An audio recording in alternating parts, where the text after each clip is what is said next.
I felt inspired to share what's coming up.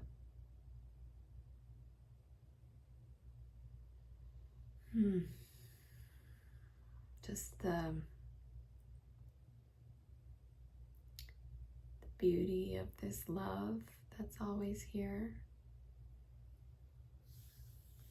and the tenderness of welcoming every part that wants to be seen and felt, whether that's a part that feels embarrassed that it's not fitting in to what society says is the madness that society says is normal to be doing, running on a hamster wheel, constantly producing, constantly seeking and chasing more and more gratification. The sadness and the anger that sometimes arises seeing what is normalized in society, even in spiritual circles, and that there's so many beautiful spiritual messages that get commodified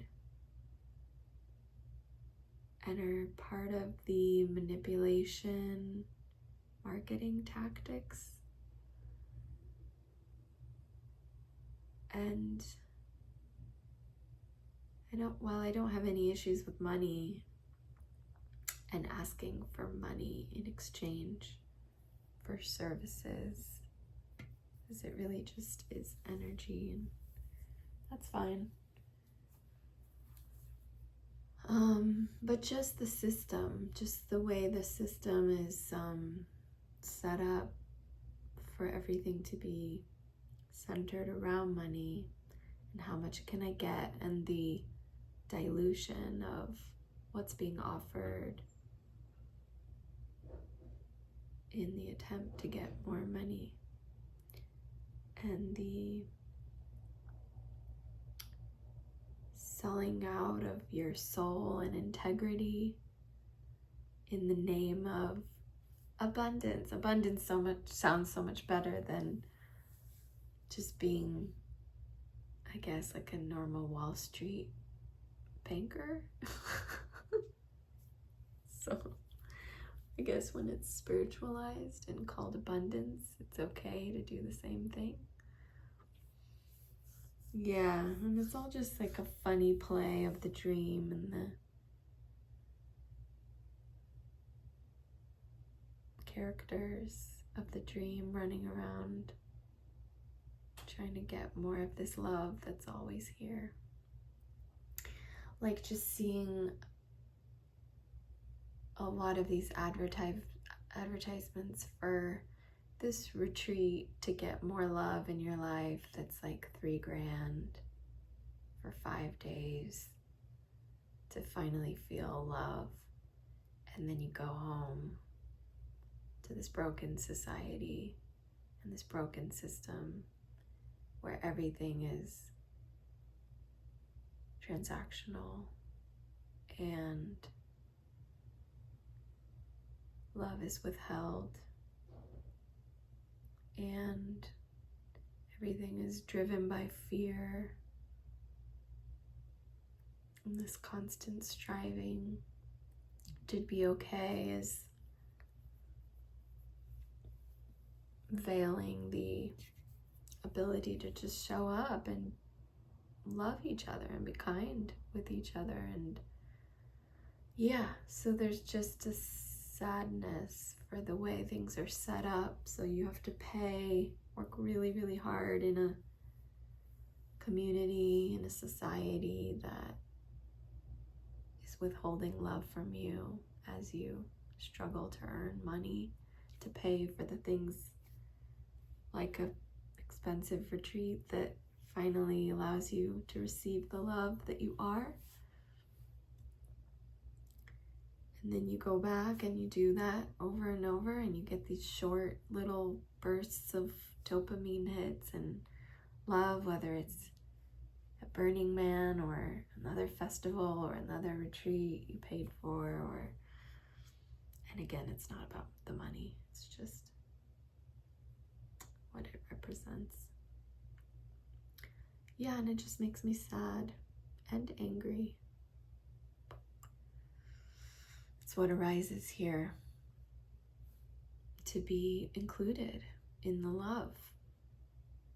And it feels so good to include it and let it melt back into love. And this desire that arises from that, just to see the change and be the change and create the change. It's so beautiful how life works in that way, of seeing something it doesn't like and that being the impetus. So the anger and the sadness and the grief is felt, loved, honored. And then something bubbles from that. I don't know what it is yet, but it always does. It's always some alchemy that happens from the mystery to create more of what we do want. And I feel so grateful and blessed to have lived in communities where this is the daily life, is love is being lived, and people are happy and fulfilled and spreading that every day. And it's not about work, and it's not about money, and it's not about striving. It's really just being and presence and play. So I feel really grateful that I've known what that looks like and feels like, and lived that for years, feeling held in that way. And there's a desire to return to those places where I know that it's happening. And there's also a desire to try to remain in the unknown in America, where it's not happening as much. I'm sure there's pockets of it somewhere that I don't know about. I'm sure there's intentional communities that are living this way, and I'm sure they're really beautiful.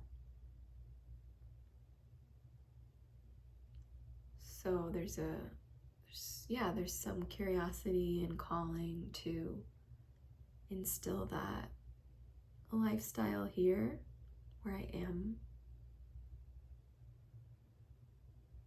And it's unknown. It's unknown what wants to be birthed next.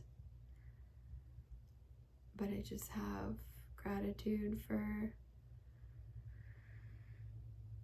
just already feeling the love that's already whole and complete and doesn't need the external world to be any different. And the alchemy of whatever is being worked through this tender heart, the heart that connects to all hearts of other beings on this planet, and seeing the collective grief, feeling the collective grief of no one likes this. Nobody. I mean, I'm sure there's some people who are getting off on the drama and the peaks and still want to play that game of like peak and crash and peak and crash, and or convincing themselves that they're living their best life, hustling. And I mean, Sure, of course there are people still enjoying that, because otherwise it wouldn't still be happening. It's only gonna stop and change when enough people wake up and are tired of the same old cycle of egoic pursuit, drama. I mean, drama's fun. I love drama. I love musical theater. I love watching rom-coms and well done drama movies, and I love it. For the stage. And really, life is a stage, and this is all the drama of this existence. So it's all part of the play. And I think, part of this global awakening that I'm recognizing, that I think a lot of us are recognizing, is that we're kind of ready for a new play to be more in alignment with just our true nature. Just less of the erratic horrors, the obsession with the big highs and the big lows, and the toxicity of back and forth and up and down, and just falling back in love with stillness and the peace that's already here. Home, coming home, and getting to play with each other from home. So sweet. So sweet. So sweet.